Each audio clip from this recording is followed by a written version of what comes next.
कुंडलियों को विश्लेषण करने के लिए जो हमारे डी चार्ट्स होते हैं बहुत महत्वपूर्ण होते हैं। इन डी चार्ट्स के अंतर्गत हमने नवांश को बनाने की विधि समझी, होरा चक्र को बनाने की विधि समझी। आज हम द्रेषकाण चक्र को बनाने की विधि समझेंगे, यानी D3 किस प्रकार बनाया जाता है वह समझेंगे। बहुत आसान है, आसानी से समझ में आता है।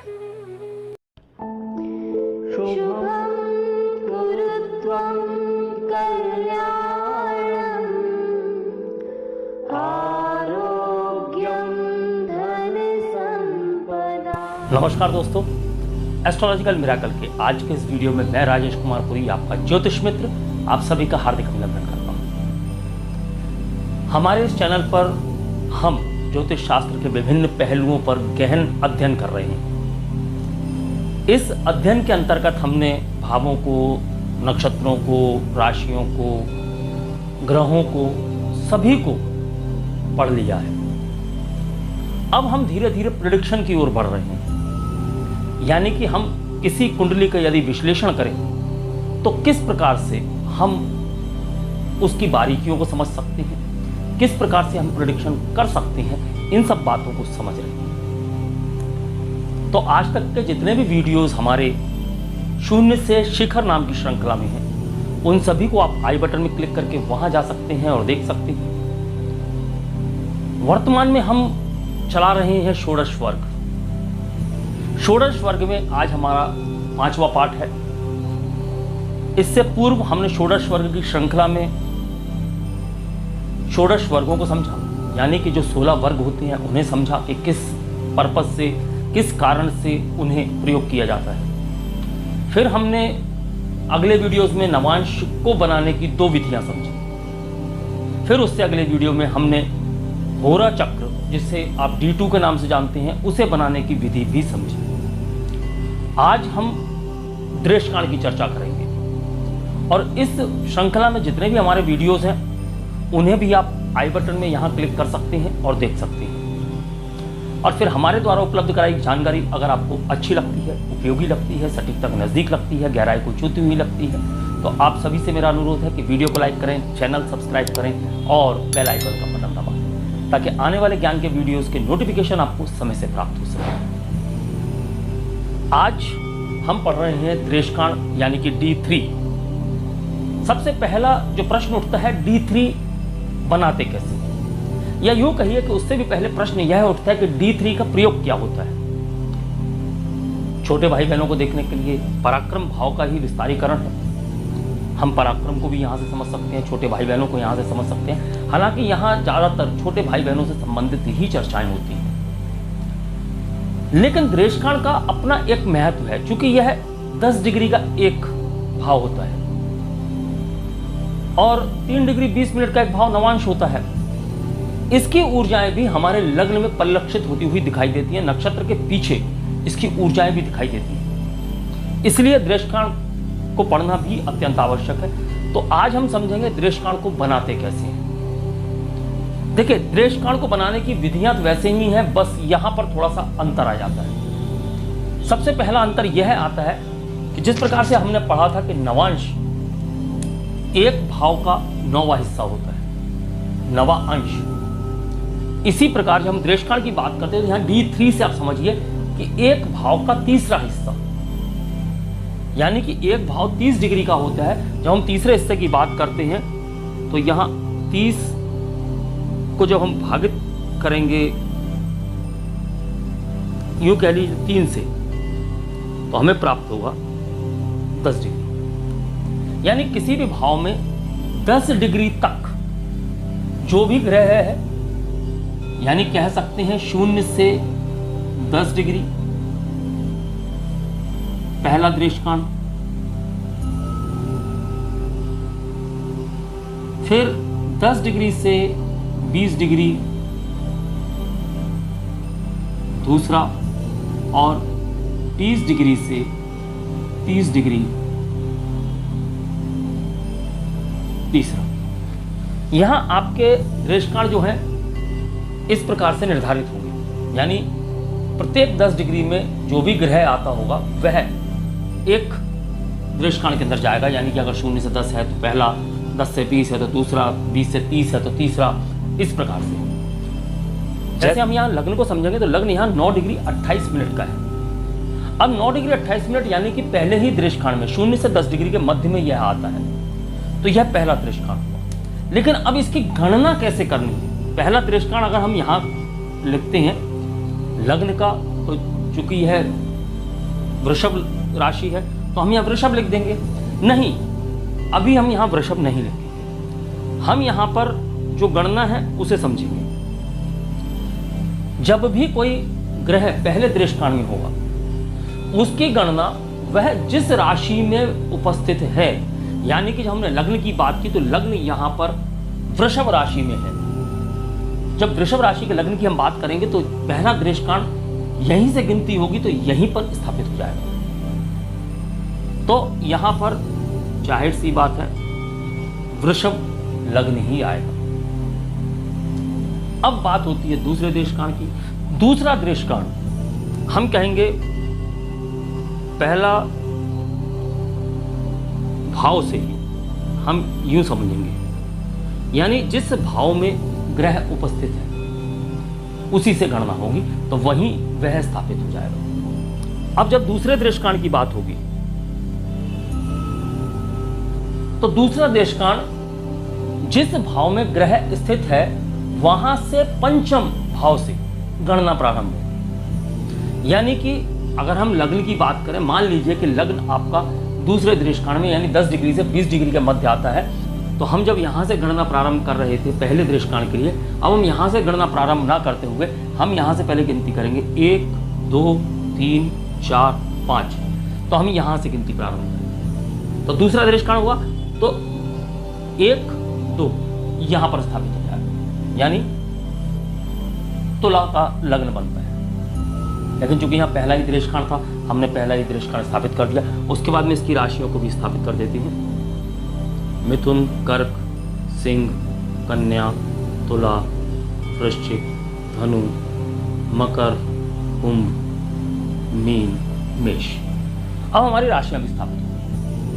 अब हम ग्रहों की बात करेंगे। ग्रहों को किस प्रकार स्थापित करना है, कहाँ कौन सा ग्रह स्थापित होगा इस कुंडली में। कुंडली वही है नवांश वाली और होरा वाली। अब यहां पर सूर्य है 12 डिग्री 23 मिनट का। 12 डिग्री 23 मिनट कर्क राशि में बैठा हुआ है, तो 12 डिग्री 23 मिनट हमारा दूसरे दृष्टिकोण में आता है, यानी 10 डिग्री से 20 डिग्री के मध्य 12 डिग्री 23 मिनट, तो दूसरा दृष्टिकोण हुआ। तो हम यहां से पंचम भाव यानी कि 1 2 3 4 5, यहां पंचम भाव से हम गिनती प्रारंभ करेंगे 1 2, तो सूर्य जो है वह यहां धनु राशि में स्थापित हो जाएगा। तो यह हो गया हमारा स्थापित सूर्य। अब हम चंद्र की बात करेंगे तो चंद्र यहां 18 डिग्री 56 मिनट का है, यानी यह भी दूसरे ही दृष्टिकोण में आ रहा है। दूसरे दृष्टिकोण में आ रहा है तो फिर वही बात होगी, क्योंकि कर्क राशि में ही उपस्थित है तो हम 1 2 3 4 5 यहां से गिनती प्रारंभ करेंगे, तो 1 और 2 यहां पर ही चंद्र स्थापित हो जाएगा धनु राशि। फिर हम मंगल की बात करेंगे। मंगल 16 डिग्री 23 मिनट, यहां देखेंगे तो 10 डिग्री से 20 डिग्री दूसरा दृष्टिकोण आता है और मंगल स्थापित है यहां पर कुंभ राशि में। जब कुंभ राशि की बात आएगी तो यहां से हम, चूंकि दूसरे दृष्टिकोण में है तो हम यहां से 5वां घर गिनेंगे, तो 1 2 3 4 5, यानी कि मिथुन राशि का घर जो है 5वां घर है और दूसरा दृष्टिकोण इसका कर्क राशि में आएगा, तो यहां हम कर्क में मंगल को स्थापित करेंगे। फिर हम बात करेंगे, अब चूंकि मंगल वक्री है तो यहां वक्रीय लिखना नहीं भूलें। फिर हम बात करेंगे बुध की।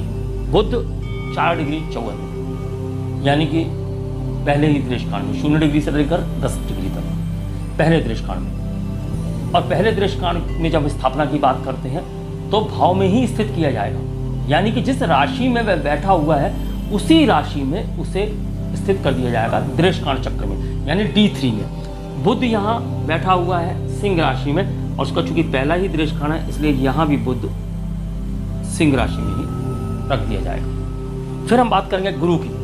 गुरु है यहाँ 29 डिग्री 54 मिनट, यानी कि अब हम समझेंगे 29 डिग्री 54 मिनट यानी कि 20 डिग्री से लेकर 30 डिग्री तीसरे दृष्टिकोण में यह ग्रह आ रहा है। अब तीसरे दृष्टिकोण को स्थापित करने के लिए क्या करें? हमने पूर्व में यह बात नहीं समझाई कि तीसरा दृष्टिकोण किस प्रकार स्थापित करना है। माफ कीजिए, यहां पर T2 लिख दिया है।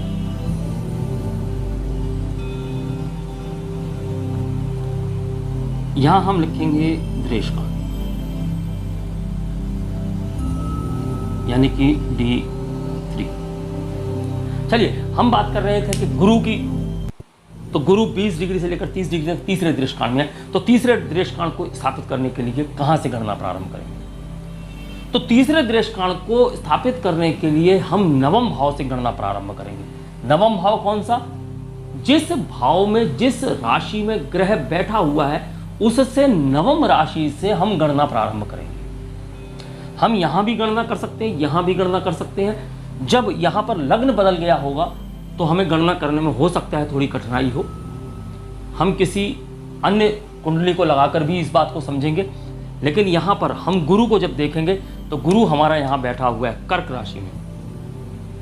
अब कर्क राशि से हम नवे भाव की बात करते हैं तो हम यहां बात करेंगे 1 2 3 4 5 6 7 8 9। तो नवा भाव यह पड़ता है, जो यहां का 11वां भाव है। अब नवे भाव से हम तीसरा दृष्टिकोण, यानी कि 1 2 3, तो गुरु यहां लग्न में स्थापित हो जाएगा। तो हम यहां दृष्टिकोण में गुरु को लग्न में स्थापित कर देंगे। तो दूसरा हमने यहां नहीं लिखा पंचम से, और तीसरा दृष्टिकोण नवम से। अब पंचम और नवम को स्पष्ट समझ लीजिए, यह कुंडली का पंचम या नवम नहीं, यह उस ग्रह का पंचम या नवम है जिस ग्रह की हम बात कर रहे हैं। यानी उस ग्रह से जो पंचम भाव पड़ेगा हम वहां से गिनती प्रारंभ करेंगे, उस ग्रह से जो नवम भाव पड़ेगा हम वहां से गिनती प्रारंभ करेंगे। तो इस प्रकार हमारा गुरु भी स्थापित हो गया।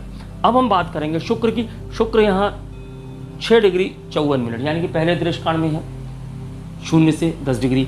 और शुक्र की हम बात करेंगे, शुक्र बैठा हुआ है कर्क राशि में, पहला दृष्टिकोण कर्क राशि में, तो कर्क में ही रखा जाएगा। तो शुक्र भी यहाँ स्थापित कर दिया जाएगा। फिर हम शनि की बात करेंगे। Shani 13 degree 12 minute.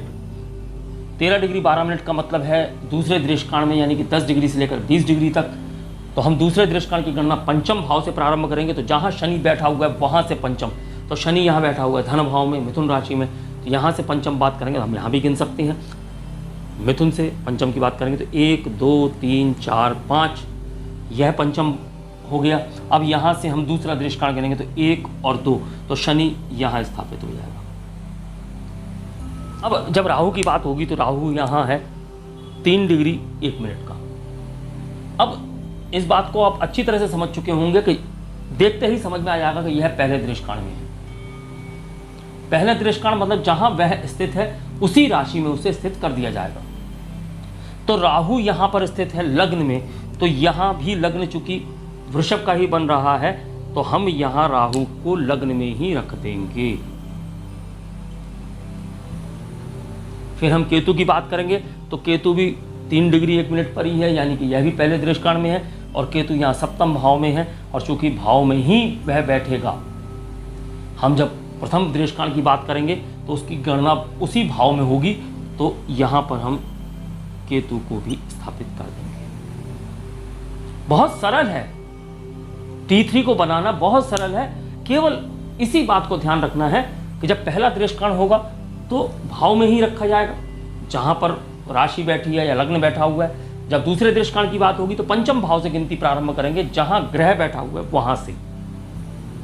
जब हम तीसरे दृष्टिकोण की बात करेंगे तो नवम भाव की बात करेंगे, नवम भाव से गिनती प्रारंभ करेंगे जहां ग्रह बैठा हुआ है वहां से। यानी कि ग्रह जहां भी बैठा है वहां से नवम भाव, और नवम भाव से 3 की गिनती करके हम दृष्टिकोण स्थापित कर देंगे।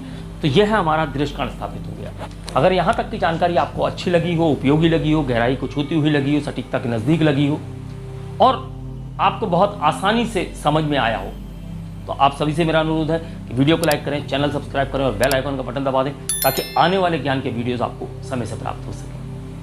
अगले वीडियो में हम बात करेंगे चतुर्थांश की, यानी D4 की, जिससे भाग्य देखा जाता है।